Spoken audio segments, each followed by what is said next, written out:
வணக்கம் அவர்களே. இந்த வீடியோ நாங்க என்னத்த பத்தி பார்க்க போறோம் அப்படின்னு சொல்லிட்டு உங்களுக்கு தெரியும். பிரான்ஸ்ல 2020ஆம் ஆண்டு நடைபெற்ற மிகப்பெரிய ஒரு தமிழாக்கள் குடும்ப வன்முறையில 5 பேர் கொல்லப்பட்டிருந்தார்கள். ஒரு குடும்பஸ்தர் வந்து தன்னோட குடும்ப மனைவி, 2 பிள்ளைகள் மற்றது மருமக்களை வந்து வெட்டி கொன்றிருந்தார்.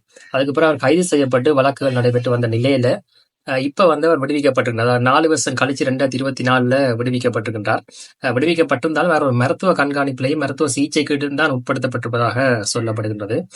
இங்க முக்கியமான விடயம் என்ன அப்படின்னு சொல்லி சொன்னா, ஏன் விடுவிக்கப்பட்டார் அப்படின்னு சொல்லி சொன்னா, அந்த கொலை குற்றத்தை வந்து அவர் உள்நோக்கத்தோட வந்து செய்யலை அப்படின்னு சொல்லி மருத்துவ சோதனைகள்ல வெளிவந்திருப்பதாக அதை மேற்கோள் காட்டித்தான் பிரான்ஸ் நீதிமன்றம் அவரை விடுதலை செய்திருக்கின்றது.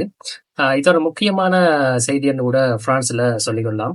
காரணம் என்ன அப்படின்னு சொல்லி சொன்னா, இது முந்தி மாதிரி இல்ல, ஒருத்தர் கொலை செய்து விட்டார், கத்தியால குத்திட்டான்னு சொல்லி சொன்னா அதை கொலை அப்படின்னு சொல்லி நேர பிடிச்சு கொண்டே தூக்குல போறதுக்கு இப்பெல்லாம் தீர விசாரிச்சு அவரேதான் செஞ்சிருந்தாலும் அவற்றை மனதுக்குள்ள என்ன நடந்தது, உண்மையில அவர் கொலைக்குரிய உள்நோக்கத்தை கொண்டிருந்தாரா அப்படின்னு எல்லாம் பார்த்ததுக்கு பிறகுதான் வந்து தண்டனையை கொடுத்துக் கொள்கிறார்கள். இங்க இவருக்கு வந்து இன்னும் அவருக்குரிய அந்த உளவியல் மருத்துவ தேவைகள் வந்து தேவைப்படுறது கருதியும் மற்றது அவர் அந்த அந்த அந்த சம்பவம் செய்த நேரம் வந்து அவர் சரியான மனநிலையில இருந்தாரா அப்படின்றதெல்லாம் கணிச்சுத்தான் விடுதலை செய்யப்பட்டிருந்தார். இது வந்து சில பேர் தப்புறதுக்கு பயன்படுத்தலாமா அப்படின்னு சொல்லி கேட்கலாம்.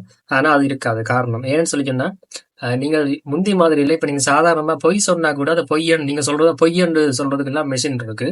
அது முந்தி குறிப்பிடாத முன்னமே அது வந்துட்டுது. ஆனா இப்ப இருக்கிற பொய்யை கண்டுபிடிக்கிற மிஷின் வந்து இன்னும் உங்களை வந்து பயங்கரமா கண்டுபிடிக்கும்.